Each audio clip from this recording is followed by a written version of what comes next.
Good morning student. आज हम very important topic of standard deviation पढ़ने जा रहे हैं, जो कि एग्ज़ाम के पॉइंट ऑफ व्यू से प्रैक्टिकली और थ्योरिकली दोनों इंपॉर्टेंट है। अगर इसका आपको प्रैक्टिकली पूछा जाएगा तो एक सिंपल सा क्वेश्चन पूछा जाएगा जो मैंने यहाँ लिख दिया है, मैं इसके थ्रू समझा दूँगी। और दूसरा, अगर आपको इसमें सिर्फ थ्योरिकली पूछा जाएगा तो आपसे इसका फॉर्मूला राइट डाउन करवाएंगे। Is it clear? इसका फॉर्मूला देखने में बहुत ही टिपिकल है पर है बहुत ईजी। देखिए, आपको क्या करना है, आपको जितने, मेरे को यहाँ पे क्वेश्चन में N1 और N2 गिवन है तो मैं फॉर्मूले में भी N1 N2 लूँगी। इन केस मुझे N3 N4 गिवन होता तो मैं N3 N4 भी ले लेती। अब जितने आपको N गिवन है उतना आप फॉर्मूले में राइट डाउन करेंगे। तो मैंने यहाँ पे लिखा है N1 और standard deviation square 1 plus N2 sigma square का 2। मुझे 2 गिवन है, मैंने N1 के साथ में स्टैंडर्ड डेविएशन का जो साइन होता है सिग्मा, उसे इसको मल्टीप्लाई करना है। प्लस इसी तरीके से N1 D square 1 plus N2 D square 2। Difference यहाँ पे मैंने दो, मेरे को जो फाइंड आउट करने हैं, 2 N's मुझे गिवन है, 2 ही मेरे को सिग्मास गिवन है और 2 ही मेरे को मीन गिवन है। इस वजह से मैंने डिफरेंस भी 2 ही यहाँ पे लिखना है अपॉन करके N1 प्लस N2, और ये हो पूरा का पूरा अंडर रूट में जाएगा।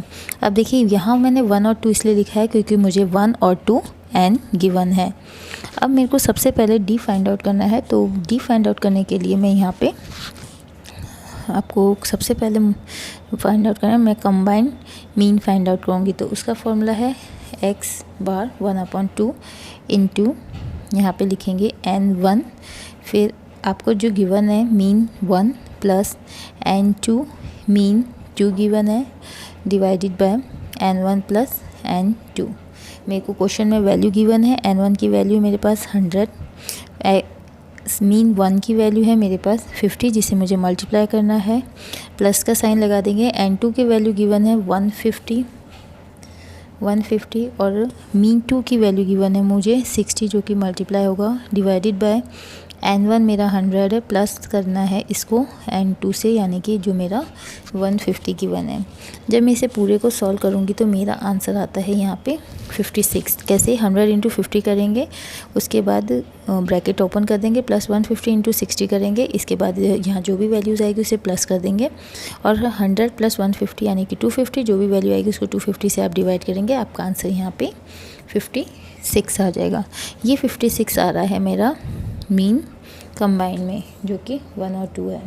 अब यहाँ पे D फाइंड आउट करने के लिए मैंने लिखा D1, इसमें से मैं मीन 1 को लेस कर दूँगी, हमारी जो वैल्यू आई है कंबाइन मीन की। तो मेरा मीन 1 था 50 माइनस मैंने किया 56, तो मेरा यहाँ पे आ जाएगा माइनस का 6। सेम इसी तरीके से D2 फाइंड आउट करने के लिए मैंने मीन सेकंड लिया है, माइनस मैंने कंबाइन मीन लिया है, जो कि मैं यहाँ पे सॉल्व कर देती हूँ। 60 माइनस 56, इसका मेरा आ जाएगा यहाँ पे 4।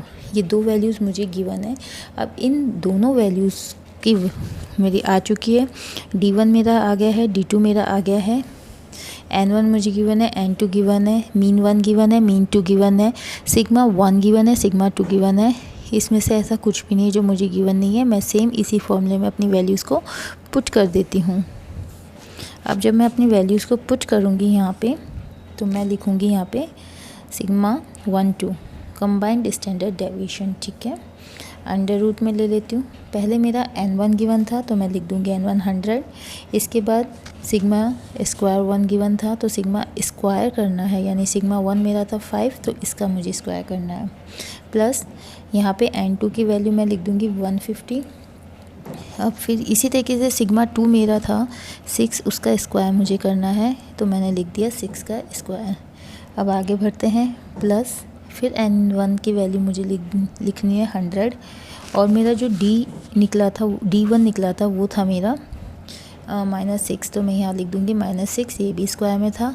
प्लस N2 की वैल्यू मेरी है 150 और D2 की वैल्यू है मेरी 4 भी किस में है? स्क्वायर में, तो इसको भी मैं स्क्वायर में डाल दूँगी, अपॉन कर देंगे। N1 मेरा है 100, N2 है मेरा 150। जब मैं इस पूरे को सॉल्व करूँगी, कैसे करूँगी? पहले 5 इंटू 5 करूँगी 25 इंटू 100 कर देंगे, 2500 आ जाएगा। सेम इसी तरीके से पूरा सॉल्व करके मैं इसको आंसर आएगा मेरा अंडर रूट में 55.6 6।